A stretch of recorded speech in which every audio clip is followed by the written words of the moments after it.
Hello everyone, good morning, welcome, सत श्री अकाल। हमारा टॉपिक चल रहा है बच्चों फ्रांस की क्रांति। और फ्रांस की क्रांति का यह आज अपना अंतिम चरण रहेगा बच्चों। अंतिम चरण रहेगा। उससे पहले हमने फ्रांस की क्रांति का पहला चरण, दूसरा, तीसरा, चौथा, पांचवा, हमने कई चरणों के अध्ययन किया है।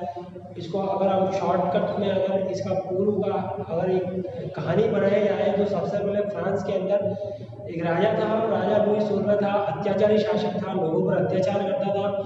और बच्चों जो है जनता, इसमें तीन वर्ग थे, पहला, दूसरा, तीसरा। तीसरे वर्ग ने इसके खिलाफ आंदोलन किया था। और वो जो है आंदोलन करना 5 मई 1789 को एक स्टेट जनरल का एक सभा का आयोजन किया जा रहा था। स्टेट जनरल के अंदर तीसरे वर्ग को शामिल नहीं किया गया था। तीसरा वर्ग चला गया था टेनिस कोर्ट के साथ, टेनिस कोर्ट में चला गया था। वहां जाके 17 जून 1789 को अपने आप को कहा कि हम एक नेशनल असेंबली बनाएंगे। 20 जून को टेनिस कोर्ट की शपथ ली थी और अपने आप को नेशनल असेंबली घोषित कर दिया था।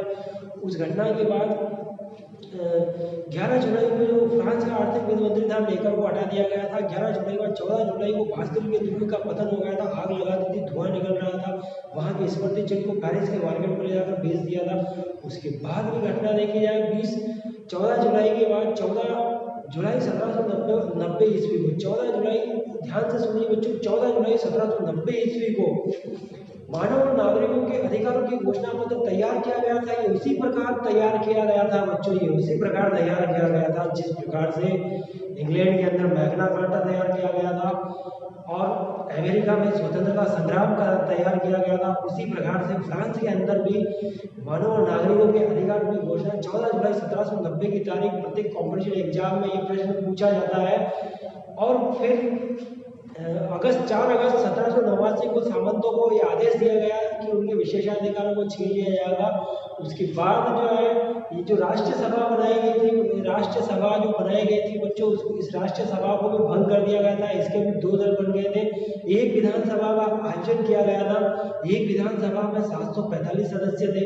कितने सदस्य थे बच्चों? 745 सदस्य थे। उसने राजा पर लगाम लगाने के लिए ये विधानसभा बनाई गई थी। राजा खुद भाग गया था। राजा को पकड़ के वर्मिस लेकर आए गए थे। राजा और उसके परिवार के लोग षड्यंत्र कर रहे थे। ऑस्ट्रिया और प्रसा ने फ्रांस पर हमला कर दिया था। डेंटन जो था, जो उग्रवादी था और उग्रवादी दल का था, उस डेंटन ने रक्षा की थी। और डेंटन ने कहा कि राजा के जिस राष्ट्रीय सभा या संविधान सभा या एक विधानसभा का जो हमने संविधान तैयार किया, इस संविधान पर राजा ने जो हस्ताक्षर किए हैं बच्चों, राजा ने जो सिग्नेचर किए, राजा ही संविधान के प्रति वफादार नहीं हो रहा है। राजा खुद ही संविधान को छोड़ के भाग रहा है। तो ये संविधान नहीं कहलाएगा। अब एक राष्ट्रीय सम्मेलन का आयोजन किया जाएगा।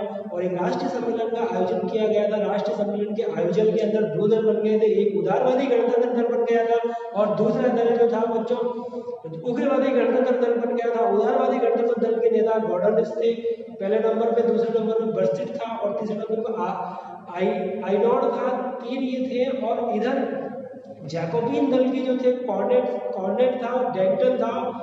और डेंटन के अलावा तीसरा नंबर रॉब्सपियर, इसने फ्रांस के अंदर आतंक के साम्राज्य को फैलाया था। यहाँ राष्ट्रीय सभा सम्मेलन का आयोजन किया गया था। राष्ट्रीय सभा सम्मेलन का आयोजन जब हो रहा था बच्चों, तो इसमें जो कार्य सौंपे गए थे वो कौन से कार्य थे? पहला कार्य था राजा के प्रति एक्शन लेना था। दूसरा कार्य था आतंकवादी साम्राज्य का युद्ध चल गया था, उसको समाप्त करना था। और तीसरा राष्ट्रीय सेना का गठन करना था। और 4 नंबर पे आप देखते हैं, 4 नंबर पे था एक नया संविधान तैयार करना था। इस तरह से हम ये पूरी कहानी यहाँ जाके फिर एक डायरेक्टरी शासन हम पढ़ेंगे। डायरेक्टरी शासन के बाद फ्रांस की क्रांति जो पूरी तरह से फिनिश हो जाती है। डायरेक्टरी शासन आने के बाद में फिर इसके जो परिणाम होते हैं बच्चों फ्रांस की क्रांति के, वो परिणाम है कि ये जितना भी जो हमने पढ़ा था वो सब रिजल्ट निकल के हमारे सामने आ रहा है यहाँ पे। तो हम यहाँ अब शुरुआत करेंगे डायरेक्टरी शासन की कि ये डायरेक्टरी शासन क्या होता है। राजा जो था उसको ग्लेडोन पे चढ़ाया था 21 जनवरी 1793 ईस्वी को। राजा के बाद उसकी पत्नी को अक्टूबर 1793 ईस्वी में गिलोटिन पे चढ़ा दिया था। रॉब्सपियर आतंकवादी साम्राज्य लेकर आया था। रॉब्सपियर ने 5000 लोगों, शाही परिवार के लोगों का कत्लेआम किया था।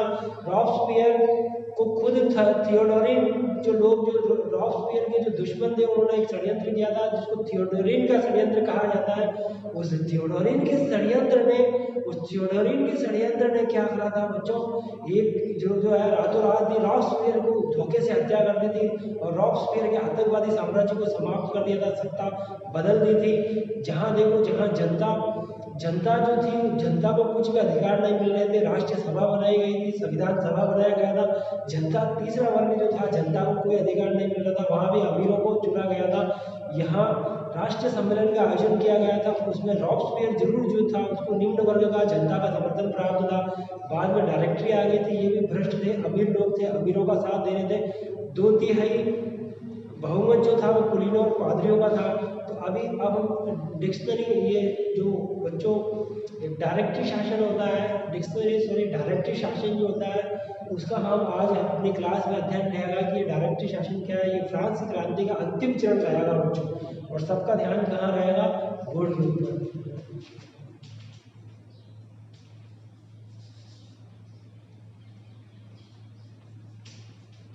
डायरेक्टरी शासन, ये कौन सा शासन है, ये डायरेक्टरी शासन है।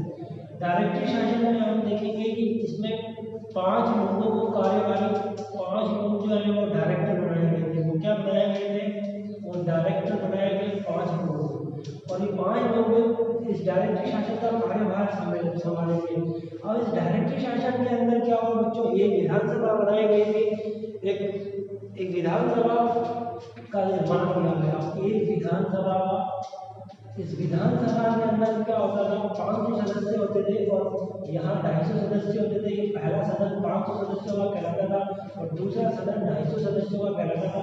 यहाँ ये 500 सदस्यों को 500 कहते थे, 500 कहते थे। अब इसमें क्या होगा कि जो ये पहला सदन है और दूसरा सदन है विधानसभा का, इस विधानसभा के पहले सदन में और दूसरे सदन में पादरियों को 2/3 बहुमत दिया गया था। 2/3 जो है उसमें पादरी रहेंगे। यहाँ भी जनता जो थी, जिसमें शुरुआत में क्रांति की थी, तीसरा वर्ग जो था स्टेट कहते थे, उस तीसरे स्टेट के लोगों ने यहाँ पर बच्चों, तीसरे स्टेट के लोगों ने यहाँ पर फिर अपना इन्होंने कहा कि 2/3 पादरी कहाँ से आ गए, ये पुलिस कहाँ से आ गए। तो जो फ्रांस का शुरू से ही फ्रांस के दुश्मन है, जो फ्रांस में आम जनता की खुशहाली को देखना नहीं चाहते हैं, जो संविधान का ये उल्लंघन कर रहे हैं, आम जनता को मताधिकार का प्रयोग करने नहीं दिया जा रहा है, आम जनता के लिए ये संविधान नहीं बन रहे हैं। इस प्रकार एक जो फॉर्म बना करके एक पत्रकार था, उसने अपनी किताब के अंदर ये लिखा था, एक पत्रकार ने जो है उसका एक पैम्फलेट छापा था कि जिस तरह से राष्ट्रीय सभा में जो मताधिकार का प्रयोग जो था वो एक्टिव लोगों को दिया जा रहा था, ये एक्टिव लोगों को दिया जा रहा था, जनता को किसी भी प्रकार का कोई अधिकार नहीं दिया जा रहा था, जनता को मताधिकार का प्रयोग नहीं दिया जा रहा था। आने वाले अगले फिर थोड़े समय बाद एक क्रांति होगी, उसी समय उसमें बीज बो दिए थे और राष्ट्रीय सभा को भंग होना पड़ा था। एक विधानसभा 745 वाली सदस्य विधानसभा को भंग होना पड़ा था और राष्ट्रीय सम्मेलन को आना पड़ा था। राष्ट्रीय सम्मेलन में 2 वर्ग उभर कर सामने आए थे, एक उदारवादी गणतंत्रवादी था और दूसरा वर्ग जो था बच्चों, एक उदारवादी गणतंत्रवादी था और दूसरा उग्रवादी था, जिसका निम्न जनता उसका समर्थन कर रही थी। वो रॉबस्पियर था, वो डेंटन था, वो कॉर्नेट था। यहाँ भी डायरेक्टरी शासन में भी भ्रष्टाचार फैल रहा था। यहाँ भी जनता, आप देख रहे हो, जनता जो है, जनता कह रही है कि ये पादरी कहाँ से आ गए, ये पुलिस वर्ग कहाँ से आ गया और इनको समर्थन क्यों दिया गया है। यहाँ पे डायरेक्टरी शासन के अंदर इसकी जो विशेषताएं थी, वो कौन कौन सी विशेषताएं थी, डायरेक्टरी शासन की विशेषताएं कौन कौन सी होती है बच्चों। यहाँ देखो, पहला नंबर तो डायरेक्टरी के जो जितने भी जो लोग थे वो सब भ्रष्ट थे। अब इसमें पहला नंबर कॉर्नेट का नाम आता है, कॉर्नेट, बेरास दूसरा नाम आता है बेरास का, कॉर्नेट है, और बरास और रिगेल, ये 3 लोग हैं जो पूरी तरह से भ्रष्टाचारी थे, भ्रष्टाचार करते थे। पहला इसका हमारा था भ्रष्टाचार और दूसरे नंबर पर आता है अयोग्य। डायरेक्टर जितने भी थे वो सब अयोग्य थे, उनको ये पता नहीं था कि फ्रांस में आम जनता की वजह से ये फ्रांस की क्रांति में जो बदलाव उभर कर आया था, समानता, स्वतंत्रता और बंधुत्व की भावना जो आई थी वो केवल जनता के बल पर आई थी। अब यहाँ देखिए आंतरिक संघर्ष, दूसरे नंबर पर आता है आंतरिक संघर्ष। फ्रांस के अंदर तो आंतरिक संघर्ष हो रहा था, यानी जो संविधान बनाया गया था उसके अंदर ही अंदर जो संघर्ष चल रहा था, उसमें आंतरिक संघर्ष के अंदर बेवक नाम आता है, इसका नाम आता है बेवक। ये बेवक जो था, ये इसमें इनका ये कोई मंत्री था बेवक, इस बेवकूफ ने क्या बनाया कि आधुनिक साम्यवाद का जन्मदाता कहा जाता है। इसने अंदर अंदर घपला किया था और आधुनिक साम्यवाद का जनक कहा जाता है। इसको क्या है कि भारत में सब लोगों ने मिलकर गिलोटिन पे लगा दिया था बेवकूफ को। और तीसरे नंबर पर आता है आर्थिक संकट। और इस समय तक भारत में इतना आर्थिक संकट आ गया था कि लोगों को खाने के लिए रोटी तक नसीब नहीं हो रही थी। वही पाव रोटी वाली घटना घटित हो गई थी। आप बोर्ड में देखिए पाव रोटी कैसे होती है। और ये डेंटन और ये कॉर्नेट है, ये रॉबस्पियर है, इन लोगों ने जो आतंक मचाया था वो आम जनता के साथ जुड़े हुए थे। वो लोग वो शाही परिवारों का कत्लेआम किया था, वो बिल्कुल सही किया था। वो आम जनता के साथ जुड़े हुए लोग थे। थियोडोरिन की घटना की वजह से रॉबस्पियर चला जाता है। यहाँ अब दंगे प्रसाद हो रहे हैं, यहाँ अब आतंक फैल रहा है। यहाँ जो अमीर लोग हैं वो गरीब लोगों पर अत्याचार कर रहे हैं। यहाँ जो क्रांति जो थी उसकी क्रांति की ज्वाला अभी तक बुझी नहीं है। क्रांति जो वास्तव का धूप अभी भी जल रहा था, वहाँ अभी भी धुआं निकल रहा था। अभी भी यहाँ फ्रांस के अंदर अत्याचार हो रहा था, असमानता का व्यवहार हो रहा था। ये केवल कागजी कार्रवाई करने से कुछ नहीं होगा।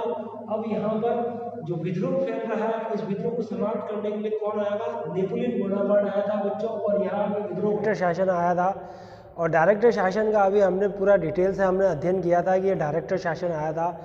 अब हम बच्चों ये जो हमारा क्वेश्चन है वो आज समाप्ति के दौर पर चल रहा है। सबसे पहले फ्रांस के अंदर क्या होता है कि जो सबसे पहले एक स्टेट्स जनरल का आयोजन किया जाएगा। स्टेट्स जनरल अपने आप में असफल हो जाती है। असफल होने के बाद एक राष्ट्रीय सभा उभर कर सामने आती है। राष्ट्रीय सभा जब उभर कर हमारे सामने आती है तो जो राष्ट्रीय सभा है उसको संविधान सभा भी कहते हैं। 14 जुलाई 1790 के अंदर बच्चों यहाँ पर एक मानव अधिकार और नागरिकों के अधिकारों का एक घोषणा पत्र तैयार किया गया था। जिस तरह से इंग्लैंड में मैग्ना कार्टा था, जिस तरह से अमेरिका में स्वतंत्रता संग्राम था, और उसी प्रकार से फ्रांस के अंदर इसको स्वतंत्रता मानव और नागरिक का स्वतंत्रता संग्राम कहते हैं ये।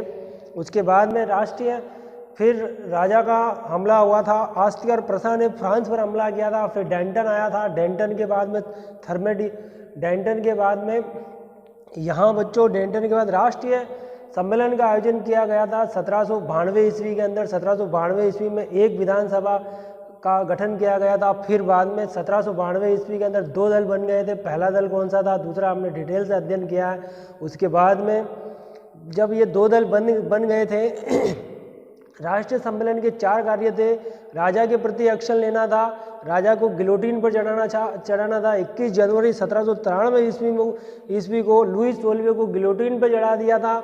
और उसने मरते मरते कहा कि मेरे मरने से अगर फ्रांस को खुशहाली प्राप्त होती है तो बहुत अच्छा है, कि मेरे मरते मरते अगर रॉबस्पियर ने कहा कि जो आतंकवाद का जनक कहलाता था, जो आतंकवाद का तमाशा था रॉबस्पियर ने कहा कि तुम्हारे मरने से ही फ्रांस का भला होगा। और इस तरह से उसको भी और उसकी रानी जो थी अक्टूबर के अंदर 1793 उसमें उसकी रानी को भी गिलोटिन पे चढ़ा गया। 5000 लोगों का कत्लेआम किया गया था। आतंक का युद्ध 1794 ईस्वी में समाप्त हो जाता है। आतंक के युद्ध के बाद राष्ट्रीय सेना का गठन किया जाता है।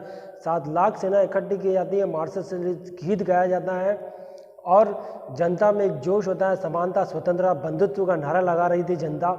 और उसके बाद में डायरेक्टरी शासन, एक नया संविधान बनाया जाता है। और एक नया संविधान बनाया जाता है बच्चों। उस नए संविधान को प्रथम वर्ष का संविधान कहते हैं, लेकिन उस नए संविधान को लागू नहीं किया जाता है। फिर एक तृतीय संविधान बनाया जाता है जिसको डायरेक्टरी शासन कहा जाता है। उस डायरेक्टरी शासन को लागू किया जाता है। डायरेक्टरी शासन में भी भ्रष्टाचार होता है। और बाद में नेपोलियन बोनापार्ट यहाँ पर आता है। ये नेपोलियन बोनापार्ट जो 1857 की क्रांति का एक पार्ट होता है, लेकिन ये अलग क्वेश्चन बनेगा। इसका हम डिटेल से नेपोलियन बोनापार्ट कौन था, ये कहाँ का रहने वाला था, इसके पिता कौन थे, इसका परिवार क्या था, इसने कितने युद्ध किए थे अपने समय के अंदर, और इसको जो है पूरे वर्ल्ड के अंदर नेपोलियन बोनापार्ट का नाम फेमस है। उसका अध्ययन हम आने वाला नेक्स्ट चैप्टर है, उसी में नेपोलियन बोनापार्ट का इतिहास हम पढ़ेंगे। आप मेरे विचारों से सहमत होंगे। आज के लिए इतना ही काफ़ी है बच्चों। कल हम फिर नेक्स्ट वीडियो में आपसे मिलते हैं। Okay, thank you very much.